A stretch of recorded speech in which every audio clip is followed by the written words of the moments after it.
Hello everyone, this is Charlotte and this is a podcast called Chatting in Cars. It's where I talk about random topics, often on tangents, whilst driving, unapologetically swearing at people, particularly when they bounce off the bonnet of my car.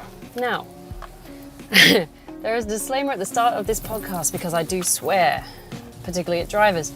And I do talk about sensitive topics which are not good for people who can't handle rough shit, quite frankly. That's up to you whether you can handle it or not. I'm not saying you should, just grit your teeth and go through it if you're not interested in that kind of thing. And I do talk about random topics as well, so that are all interlinked, so I don't stick to one topic. So there is a chance the topic could change, even if we start talking about kittens or something. If you don't like that, you can absolutely change the channel because I'm not going to force you to do anything. No one should be forcing anyone to do anything. There's that weird illusion of free will. Anyway. It is Monday and I'm back at work. And I've got kindy today, and I have a particular feeling I've got an abusive kindy today because I know I've got one kid who hits.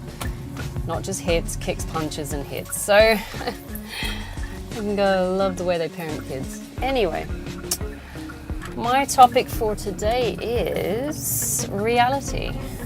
Now, without going into the whole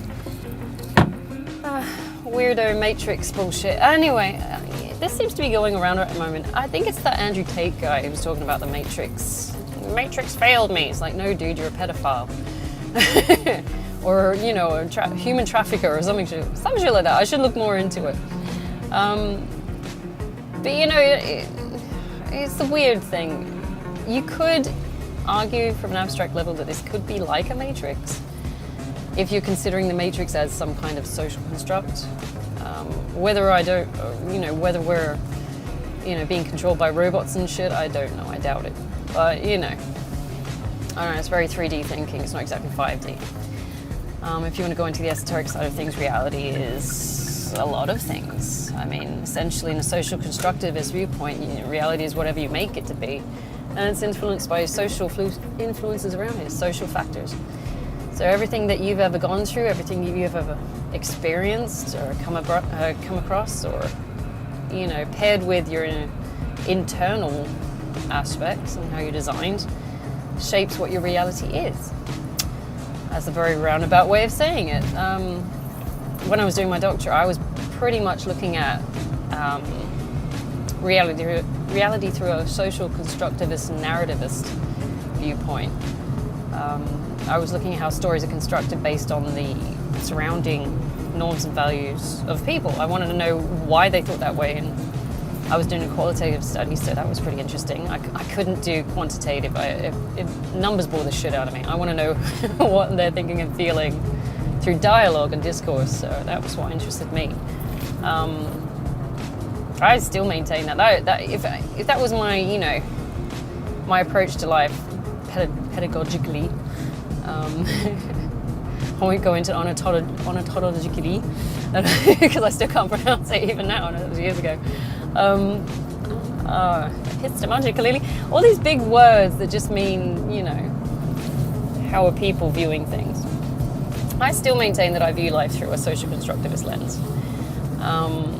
I'm a humanist at heart. I do like the way people perform, and I like looking at the way people are constructed and put together and what shape their viewpoints. That could be like my ASD kicking in if you want. Me trying to understand why people are doing certain things so I can either join in or, rebel against it. Looking at people doing weird shit going, that doesn't feel right. So it could be that or there's lots of factors that could shape why I've chosen that lens.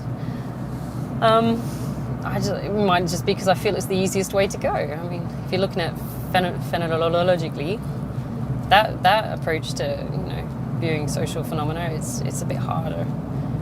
I do recommend going and looking at different ways people have tried to describe society and things like that, or research it. But I think primarily most people would argue that they come from an interpretive, social constructivist viewpoint. The other ones seemed a bit more harder to view or to pull apart and understand why people would want to look at society that way. Anyway, I'm going off on a tangent. What is reality? What is reality? Sorry, I've still got the dregs of a cough. I am still working though. Here we go. What is it? You could say it's an outward projection of what you intrinsically value, I suppose. I mean, if you're willing to permit it to exist, then that could be your reality. Obviously, if you're willing to let shit happen in a particular way, you value it enough to let it happen.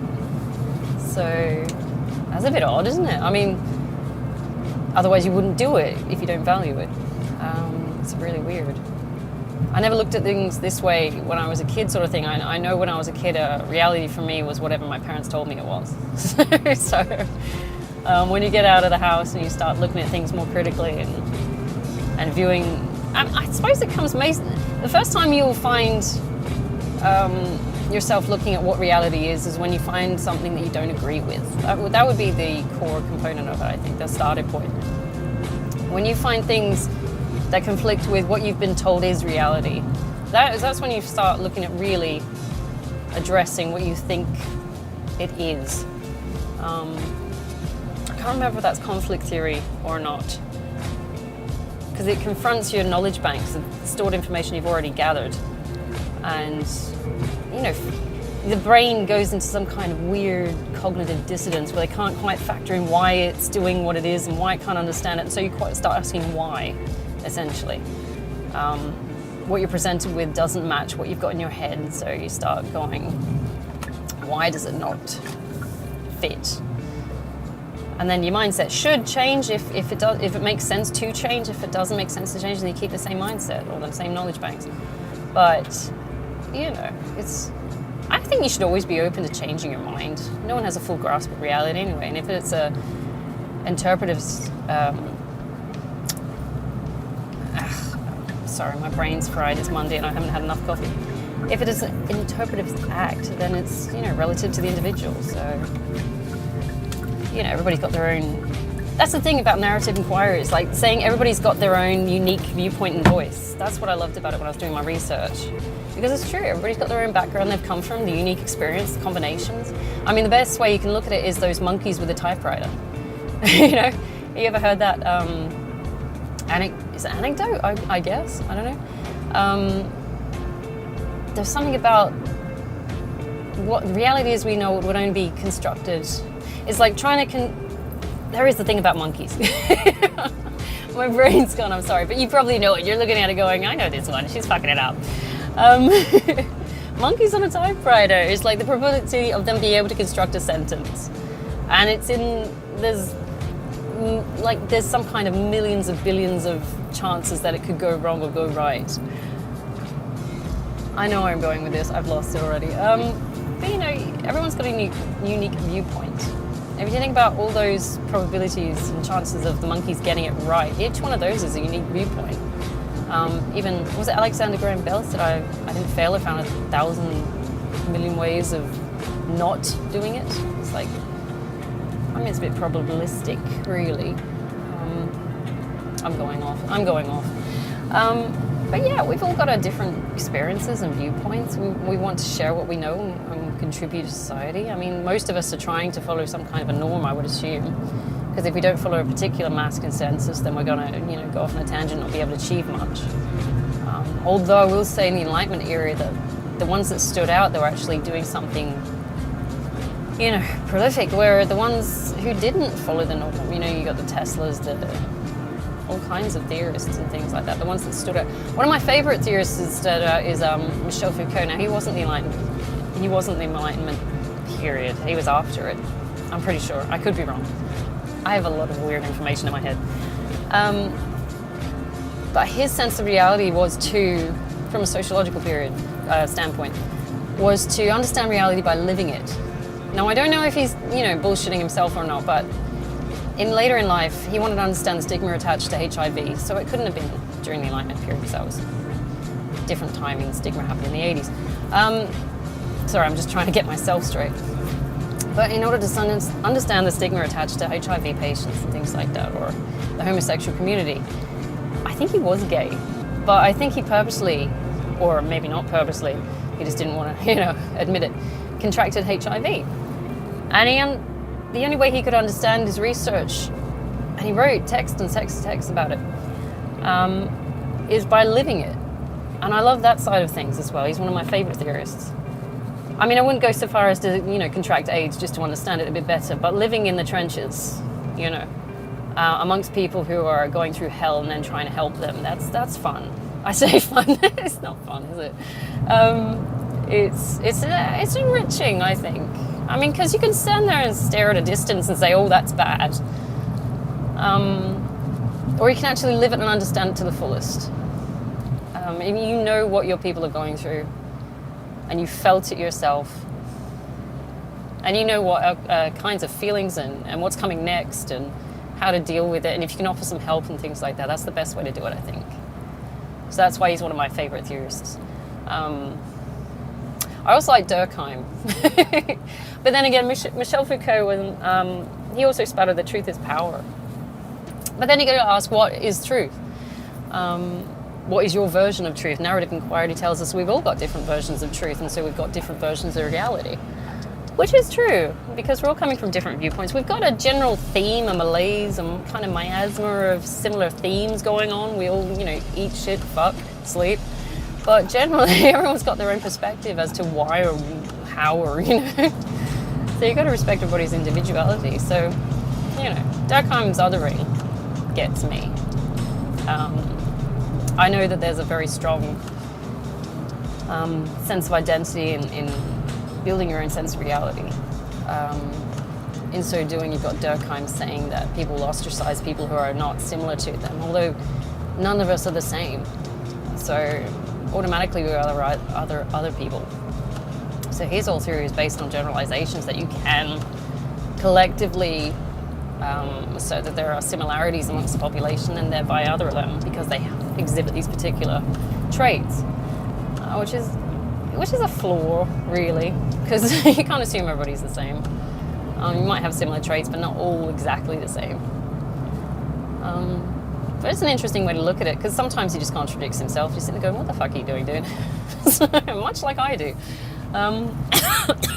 Sorry, I'm dying on my feet here. It's only Monday.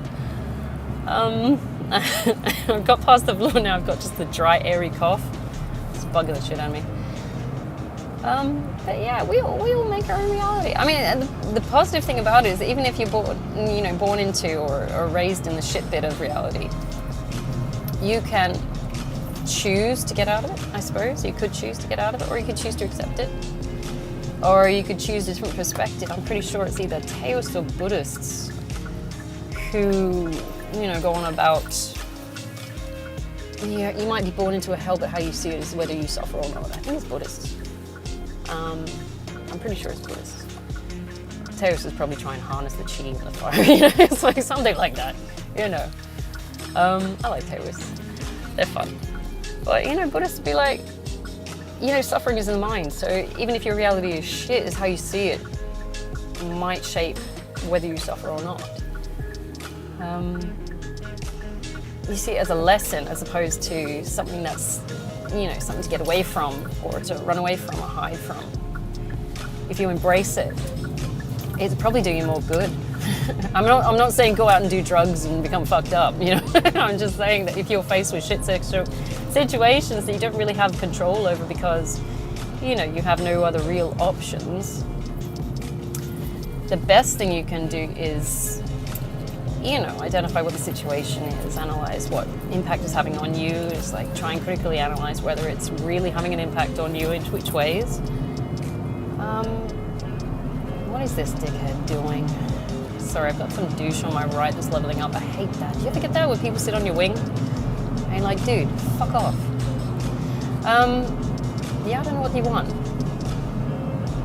Anyway, sorry, driving. I told you I would be swearing while I drive. I hate it when you do that.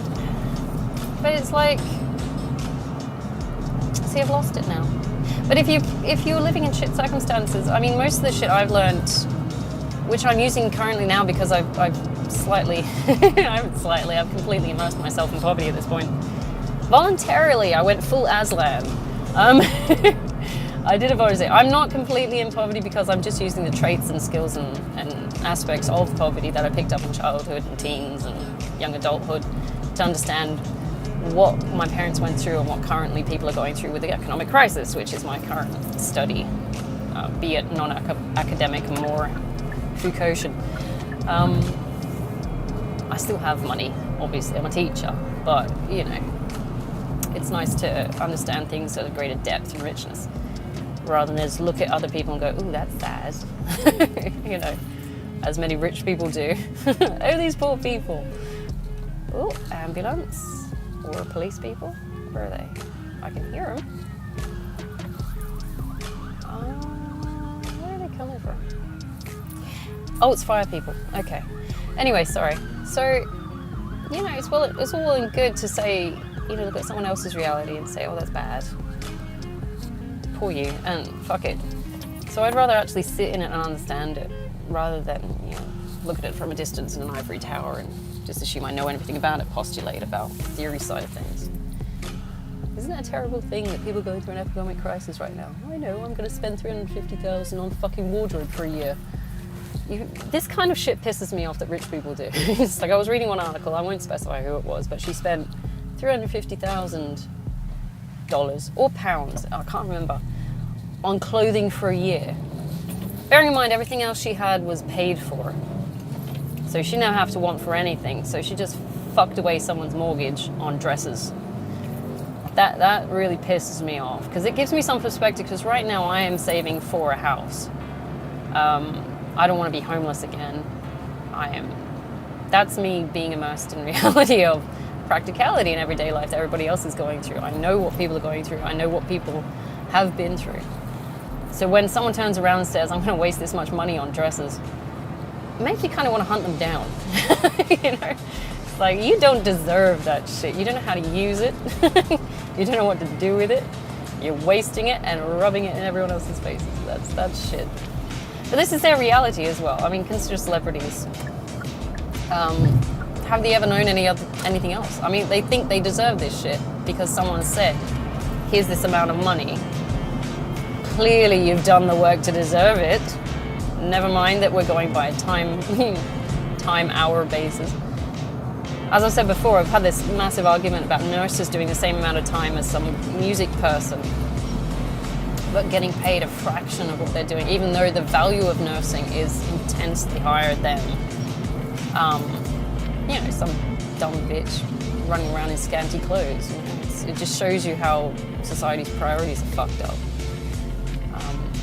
It blows my mind. And then they, you know, you got this. I'm not going to get started on celebrities, because I know I crack the shits about celebrities a lot because they are ungrateful shits. So I won't go there today. But their reality is to say that I've done this work and this is what I deserve. Or so, yeah. They do, you know, sometimes feign a concern about imposter syndrome. It's like, oh, I don't feel like I deserve it, but I'm going to blow another million on another diamond necklace or some shit. And you're like, fuck you.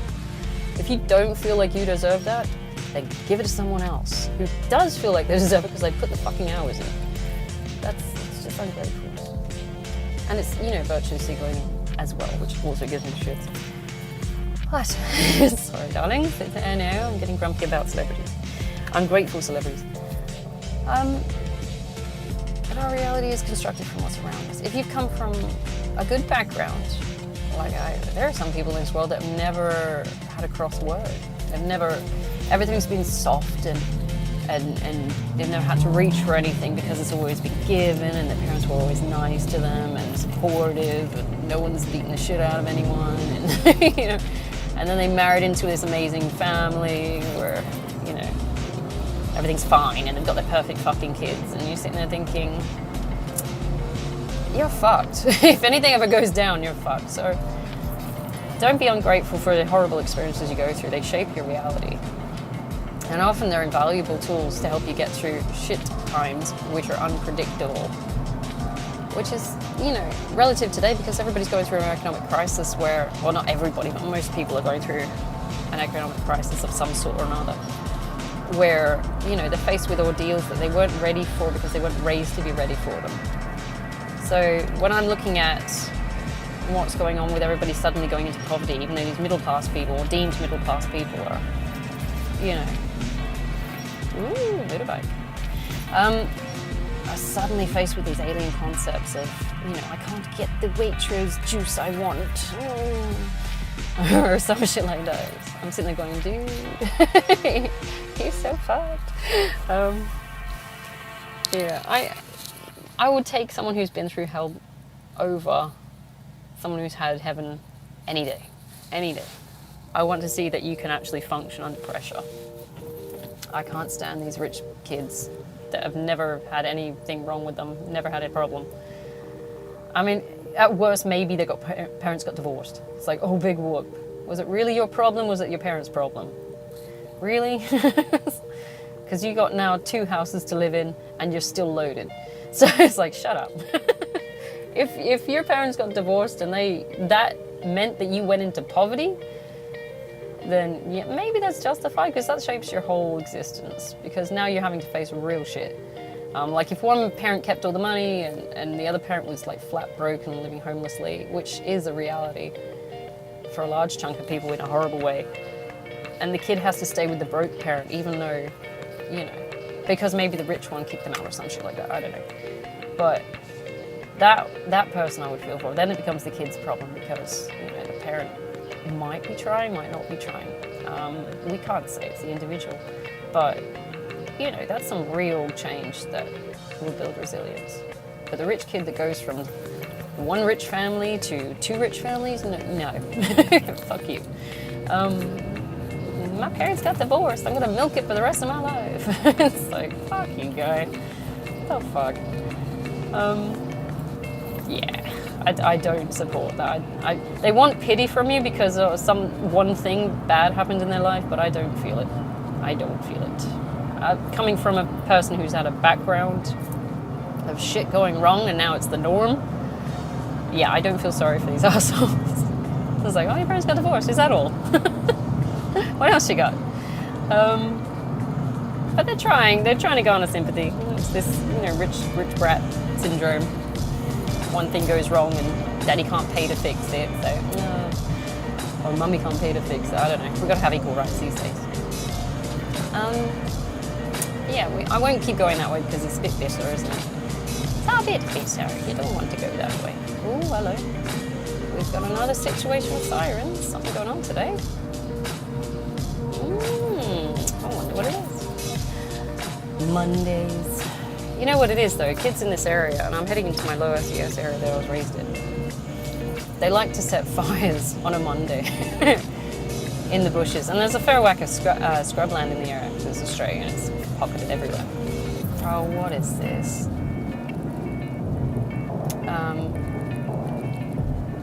That better not be a closed road.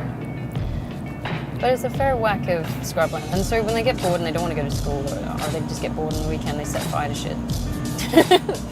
And when they grow up they steal cars and set fire to those. So, that's their version of reality. That is what's norm. Kids get bored, they steal a car, they do burnouts, they set it on fire to hide the evidence, and then fuck off. If you get caught by the cops, that's a bad thing, but again, that just adds to your street cred, or, it's a bit fucked up. But this is their reality, this is what they're raised with. I've had kids where their parents have taught them how to shoplift and stuff like that, or they come to school with the clothes tag still on their clothes. And no one says a fucking thing. I've taken pictures and put it on Instagram. I laugh my ass off because the other teacher's looking at it going, oh my God, I can't believe it happened again. But this is their reality. No one bats an eyelash, It's like, oh, they nicked something again. Yeah, that's normal. Is it normal? It's kind of illegal. Yeah, but what is legality in the poverty system, really? What is it? This is what we've always done. And this is their narrative. This is what we've always done. And this is what my parents have done. This is what they showed me to do. And they've constructed their reality through their experiences with their family and their surroundings and the values which are prevalent in their current situation and context. In their social groups, they're saying it's perfectly fine to shoplift, or it's perfectly fine to bootleg shit, or, it's perfectly fine to nick someone's car because you're bored. This is their story. This is normal for them. Like this kindy I'm walking into today, it's like, the kids come from meth houses, basically. There's a large chunk of the kids. Meth is the current drug du jour in this area at this point. Before that was ecstasy, before that was weed. Weed's still here, but, you know, it's more of a recreation drug more than an escapist drug at this point. They'll do it to relax. The meth, they're doing it to run away. So, and they'll come in with their, you know, the parents will come in with their black teeth and their withered faces, deep eye sockets, looking like a fucking zombie, and they'll drop the kid at the door and piss off. And the kid will feel safer in our hands than it will in their parents' hand, which is worrying. And the kids know where all the druggies live and the pedophiles live, and they'll tell you and they'll point out the houses, and I've had them do it to me at recess and lunch with a few kids from one of my local schools, which was my favourite one, which they haven't asked me back yet this term, so I'm like, okay. Yet. Probably not a need. But they know where all the bad shit is. And they've either learnt themselves, they've raised themselves to understand where all this is, or they've, you know, word of mouth from their peers, or they've had their parents have to. And some parents, not all parents in lower CS areas are fucked up. Some are just living there because they don't have a choice, because their circumstances have fucked them up. My parents were lured to this area with promise of employment, and then my dad fucked around. He's fucked in the head. My mum had to go out and retrain to get work and stuff like that. If you know from the other podcasts my story, you'll know what's going on with my life in the last 30 odd years. But you know, these are my kids. These are my kids. They know what's up. They know it's fucked up. They know it's tricky to try and get out of it because there's always something that's going to be dragging you down, whether it's your peers normalizing the fucked up situation, saying, oh, this is how it's always been and we're going to keep perpetuating because it's easier and familiar. Or they know that some people in the area will actively, oh my God, they have set something on fire. There's another fire engine. Ha! Kids. What are they up to these days, trying to get out of school? Either that was their parents, because their parents are firebugs too. But no, that's the reality. Or it could be a car accident where they, you know, just fuck something up. I don't know. It's a weird area. Low SES area is weird. It's all drama. It's all cortisol levels. But they know it's going to be hard to get out of an area like this. And when people theorize about poverty cycles and how entangling they are, it's true. It's hard to get out of. It's a cycle and it's hard to break. We don't have the leg up. When there are government initiatives, even if you wanted to, the peers around you will say, if you're reaching for anything else, there's a syndrome called tall poppy syndrome. Anyone who's reaching for something better in life is usually cut down because they're, you know, to use Durkheim's othering, they're different. If they're different, they're a threat. So we cut them down. I don't, because I like anomalies, but, you know, I fucking love anomalies. Anything that's weird around the ordinary interests me. But it's because I get bored of the mundane. But you know, it's a suffocating reality for my kids because they want to get out and they know it's wrong. They've gone through some fucked up experiences themselves. They know there's better. But can they get out? And it takes real balls to get out. It takes real guts, real effort, because you have to apply yourself when you're often behind. Whether it's, you know, just from parental neglect or not having the money to afford education, resources, things like that. They're already behind. They know they're behind. So some of them will go, fuck this, I'll just perpetuate what's happening. I'll just turn out like my parents have done this. And some of them will actually fight for it, but, you know. Which is why I get so attached to the ones that actually want to get out. I think most teachers would, wouldn't you? You think it's just them, you know, the kids sucking up or anything like that. But if you can find a kid that actually wants to get up and out of this shithole, I'll fucking embrace it. I feel for the ones that don't want to because I know where it's going. And I know what they're going to be faced with when they get to my age. And it's hard and it's horrible and it's rough and there's no pleasantries about it. And some of them will go into drug addiction and other things like that. But when I find my kids that are the anomalies, the outliers, statistically speaking, they can stand up and actually work for something and want to work and get the job done and show some kind of effort. Even if they're absolutely crap at what they do. Because essentially they haven't got the tools. They don't know what the fuck they're trying to do, but they've got the spirit, right? They're the ones that I love because I actually push them to do things. Like I know where I can get them out of because I've got out of it myself, so I know I can. So you should always be reaching back to help, especially the ones that want to get out. That's my reality. My reality is based on a shitload of fucked up experiences. And basically pulling a Forrest Gump to go in and get Bubba. I got to say Bubba. Essentially, getting shot in the ass by arseholes, you know. They're my kids, man. I can't leave them behind. I can't. Even if they opt in to stay in this situation and perpetuate this, what some would deem a matrix of bullshittery, I'll still risk coming back to get them, obviously, because they're my kids. I love my kids, because they're nuts. But yeah, I'd love to see what it is, reality from the standpoint of someone who's never had trouble. I feel they would be a fish out of water a lot. Like, if anything wasn't going exactly as they planned, they'd freak out. The amount of like lack of resilience for these people would be interesting to watch. I don't know. So what can you do with your reality? Well, I wish you could shape it entirely. I'd like to believe that this is just, you know, like a, what do they call it? A sandbox game. I'm not big on gaming. I like watching gaming. I can't play gaming. And the most I do is Stardew Valley because it's non-confrontational and shit like that. But I watch gaming. I like watching it. I couldn't play it to save my life. Video games and things like that. And I lose interest quite quickly if it's just me playing. But, you know, if this was a sandbox, if reality was a sandbox game, essentially, you're building and structuring your sense of reality. You have some input, of course. You have free will. You can question what's around you, absolutely. And you can say, I don't agree with this, or I don't want to do this. And whilst there's, you know, society telling you that you have to act and behave and perform in particular ways, you can always put your own spin on it. Given ASD, well, I've got ASD, obviously, but I've never really had the normal side of things. If normal ever existed, and I don't think it does, neither does perfection. I don't think perfection ever exists because it's relative. One person's perfection is another one's imperfection. One person's, you know, sexiest man of the year, Brad Pitt, is another person's, oh my God, why do you look like a squinting gorilla? Which is what I think of him. I'm no offense to him, really, because I just don't see the attraction of the phenotypes. It's like, these are not what are relative to me, what I identify as interesting to look at or aesthetically pleasing. You have to put yourself into that as well, obviously. You're not objectifying things. You can't look at things objectively because you're always going to put your own inflection on it. You're always going to be able to, you've got to interpret it yourself, essentially.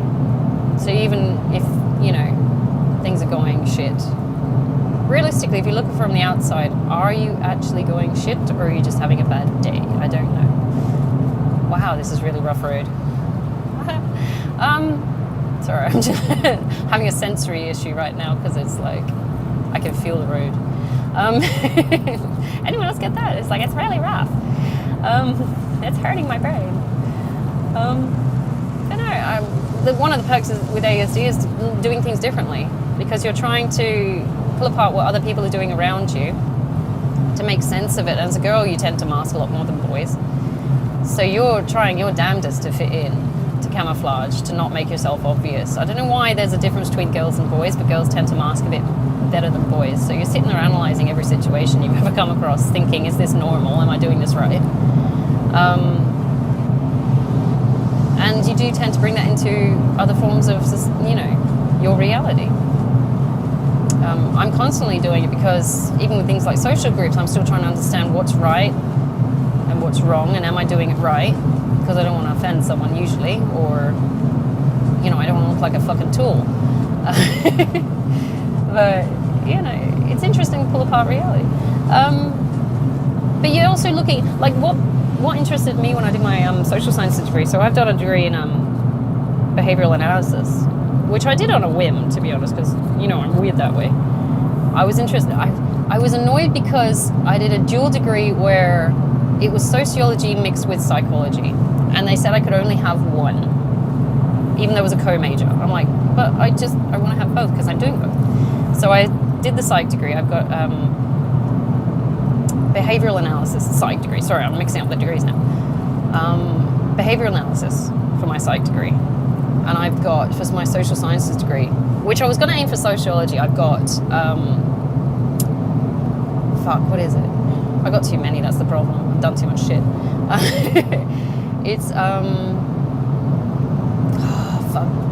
It's a political analysis one. It's looking at international relations, security and international relations. I forget the full title, but it's all bullshit anyway. But you have to look at international relations and security, political security, from a sociological standpoint, and understand where they're coming from and the factors in their culture and society which have shaped their political decisions. So we were looking at things like, the fall of the Soviet Union and Marxism and fascism and Hitler and all that kind of thing from a historical standpoint, because most of sociology is looking at shit from behind and going, how is this going to point forward? Which is what we fucking should be doing, but nobody's fucking following the trend, How did the past situate itself into the current so we can face the future? That's what we should be fucking doing. Everyone's like, I just want to live in the here and now. It's like, well, that's fucking ridiculous. And we just ignore everything else that happened, But, it was very interesting. I like that.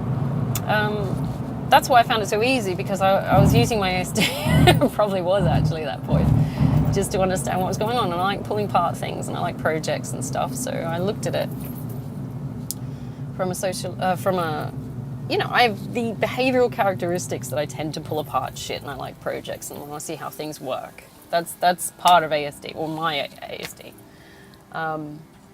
This is why I can't understand why people call it a disorder. I've only ever found it useful. I could be wrong. There are obviously different versions of it, of course. So I can't complain. I've obviously got the better part of that. But I found it easy because I was just doing what I was doing to understand fitting into social groups and things like high school and the family and my friends and stuff like. And I was applying it to understanding, political structures and society, and I found it really interesting because you just apply the same tools. It's the same shit, which is why I can look at fuckboys now and relate it to how Putin's acting, because he's essentially just a political fuckboy. He's following the same characteristics. If you look up narcissistic fuckboy traits, even on dare I say Wikipedia? No. Just Google that shit. If you could apply it to a political sphere, he's doing the exact same traits as a fuckboy would do. It's the lack of accountability, the overly aggressive tactics, the silent treatment, the misinformation, all this kind of thing, the lying to cheating, which I found fascinating because I'm currently watching this war that's going on and going, I can predict where this fucker's going. Is anyone else seeing this? Just follow the fuckboy trends. Any woman that's ever dated a fuckboy knows where this asshole is going, The question is, where will it end? How often will you entertain this shit before someone just snipers the fucker?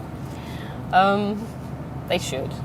Apparently he went into Maripol the other day, and I'm going, that was prime opportunity. Why did no one take him out? Crimea, it's a fun place. It's a crazy place. It was interesting to see that.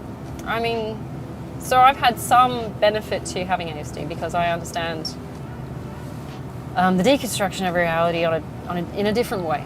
Not saying it's better, but in a different way. I don't think it's a learning disability. I think it's a learning different ability because you're looking at it from a different perspective, and everybody's different. You take your strengths and you try and use them, right? I mean, you're given divine gifts, use them. Don't waste that. It's only a blessing, or it's only a curse if you can't use it properly, isn't it? If you can't see the way in which it should be used, or make the connections that way. So my reality, even in going into the esoteric form of things, and I know you guys are going to balk because, it's like, fucking weird astrological shit and stuff. I'm like, yes, look, these are my beliefs. If I can tolerate Muslims and Zoroastrians and all that kind of thing, and I do, because I love all that shit. I love looking at that stuff. I'm a divinist. I look at everything. I embrace everything. What are you doing, you crazy old woman? Yeah, you shouldn't be driving. What are you doing? Anyway, sorry, she just shot around a roundabout and then tried to come in my lane. Crazy bitch. But I don't subscribe to one religion. I'm a divinist. I like to look at all of them. I don't follow the trends and practices of one particular thing. And, you know, I couldn't say I'm a Catholic because I go through these steps and I attend this particular location and I go through these rituals. I'm looking at everything. I'm looking at belief systems. If you're looking at it from a sort of scientific viewpoint, I'm a theologist because I'm looking at all religions. But in esoteric terms, I'm a divinist. Oh, look, they trashed the fuck out of that car. Oh my God. See, look, sorry. I know I'm going on a tangent, but someone's just stolen a Land Rover and it is trash as fuck. I'm surprised it's not on fire. It is a Monday. Oh my God, that was a dump and trash. That's what the kids do in this area. So that's why we don't buy expensive cars, because you're making yourself a target. Sorry. Anyway, I go on a tangent. My reality is to look at things from a divine standpoint. My beliefs are there is a divine father and a divine mother. I don't do gender. I do energies. Doesn't make sense to do gender. I mean, even when people say that, you know, we were created in God's form, it's like, first of all, I don't think we were. I don't think God is human shaped, you know? I think he might be energetic. We might have his mindset. We might have her mindset, to be honest. I think we've got both, to be honest. I think we're a mix. And I think it was a co-creation thing. I don't think there is any one particular way of doing things. Oh my God, they've taken all the parking. Well, looks like I'm taking that spot. It's too, it's too restrictive to say there's only a monotheistic God. Well, there is one God, in my view, but there's also a goddess. It would be absurd. Oh, let's see if I can do it. Oh, that's a tight one. Oh, 444.